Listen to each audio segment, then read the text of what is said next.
तो एस्ट्रोलॉजी की कौन सी बातों पर आप विश्वास करते हैं? जैसे 12 राशियां हैं, 12 जैसे कहते हैं कि राहु किसी के साथ बैठ गया तो ग्रहण लग जाता है, केतु बैठ गया तो डिटैचमेंट, और बहुत सारी चीजें हैं।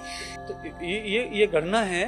जैसे मानो हमारे घर में 10 लोग हैं, 10 लोगों का परिवार है, तो हम 10 लोगों के परिवार में हम घर के सभी लोग जानते हैं कि चाचा कैसे हैं हमारे, चाची कैसी हैं हमारे बड़े ताऊ जी कैसे हैं, हमारे बड़े अंकल कैसे हैं, मेरी मौसी कैसी है, ये तो हम जानते हैं ना। और जब हम जानते हैं तो हम अपने परिवार को ये बताते हैं कि उनके पास मत जाना, वो ऐसे नहीं, अच्छे नहीं तुम्हारे लिए, वो नेगेटिव है, अच्छी बात नहीं बताते, वो खराब बात बताते हैं। और ये भी कहते हैं कि उनके पास जरूर जाना, छोटी आंटी के पास, वो बहुत बढ़िया बताती है, वो पराठे बहुत अच्छा सिखाती है, उसके साथ रहने से ऊर्जा मिलेगी, ज्ञान मिलेगा। तो ऐसे ही ग्रह हैं, कोई नेगेटिव कोई पॉजिटिव। और उसका कोई व्यक्ति कैसे बताएगा? इस तरह खोज किसी ने की नहीं ना। अभी तो लड़का घूम के आया, 14-15 दिन जाके आया है ना। वो लड़का एक गया था, लड़का 2-3 लड़के नहीं गए थे अभी ऊपर अंतरिक्ष में खोज करने के लिए। शुभम के क्या नाम है उसका, शुक्ला, लखनऊ का। तो अभी गया, वो खोज करके लाया। तो कहाँ, वो तो मेथी और जीरे धनिया उगा के ले आया नीचे। फिर और उसने इस तरह की खोज कहाँ की जिस तरह का बताया जाता है। किताब में जो चीजें हैं वो सब सही हैं, इस बात का कोई प्रमाण नहीं है। वो व्यक्तिगत है ना, किताब भी किसी व्यक्ति ने लिखी है, उसका ज्ञान उसमें परोसा है, उसको जितना आता था विश्लेषण किया है। हम उसी को मान करके सारी दुनिया को बताते जाएं, उतना बताते जाएं, तो फिर नहीं होता ना वो पूरा। मैं आपको फिर कहता हूं, मैं ये कह रहा हूं कि ये लड़का 14-15 दिन में लौट के आया है, इसको ये पता चलना चाहिए ना ऊपर क्या है क्या नहीं है।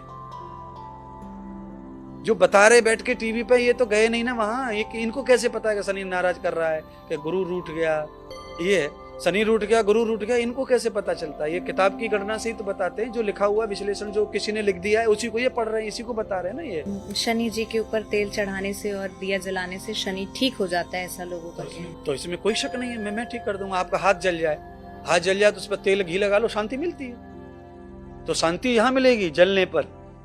आपको चोट लग गई है, तेल की मालिश करने से शांति मिलती है, लाभ मिलता है। आप जल गए तो उस पर घी लगाने से, तेल लगाने से शांति मिलती है, ये लाभ मिलता है।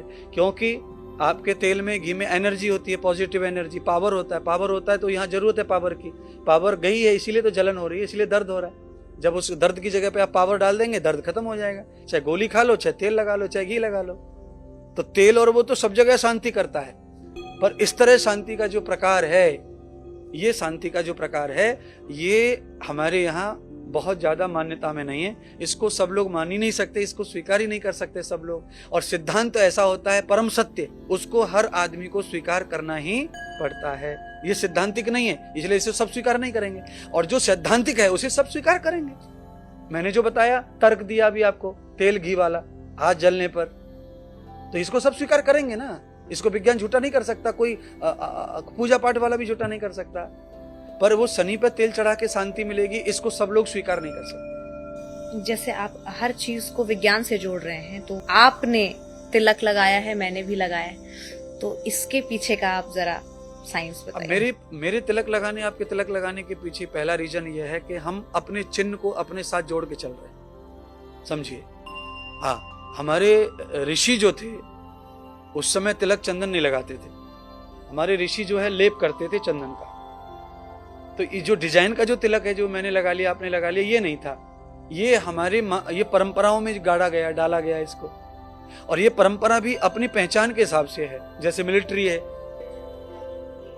ये आप स्वीकार करो, इसको मैं स्वीकार करता हूं, आप स्वीकार करें, इसको पूरी दुनिया स्वीकार करे। और हमारे यहाँ चंदन का ही लेप है और चंदन के ही श्लोक मंत्र है, अनेक हैं।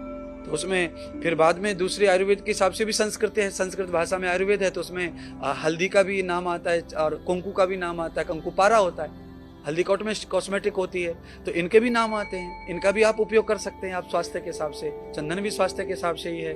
तो हमारे चंदन ऋषि मुनि जो है तप और जप करते थे, ध्यान साधना करते थे, वीर्य को रोकते थे, तब ब्रह्मचर्य करते थे। शरीर उनका हीट होता था, गर्म होता था उनका। जब हीट होता है, गर्म होता है, तो माथा सबसे ज्यादा भड़कता है। तो फिर उस समय वो लेप करने की परंपरा है। और लेप करने में आप नसों के ऊपर भी लेप करते हैं, तो निशान बना सकते हैं, आप चिन्ह बना सकते हैं। वो चिन्ह लगता है सूखने के बाद। किसी भी नस पे लेप करना है तो नस तो एक जैसी नहीं होती ना। अगर आप नस पे ले जाएंगे तो निशान बनता है, और वो निशान ही किसी किसी को तिलक का डायग्राम बन जाता है, वो लोगो बन जाता है। उसके पश्चात मध्यकाल में तिलक को भी हमने अपनी पहचान के रूप में बनाया। लोगों ने संप्रदाय खड़ा किया आचार्यों ने, और अपने संप्रदाय की पहचान के लिए तिलक अपना बनाया, जैसे नेता झंडा बनाते हैं, पार्टियां झंडा बनाती हैं, तो ये झंडे के प्रतीक जैसा तिलक का निशान है, अलग अलग अलग अलग अलग अलग। रामानंदी अलग है, निम्बकाचारी अलग है, वह संप्रदाय अलग है, वारकरी संप्रदाय का अलग है, शैव संप्रदाय का अलग है, सन्यासियों का, इस तरह का सबके अपने चिन्ह है ये पहचान के। हाँ।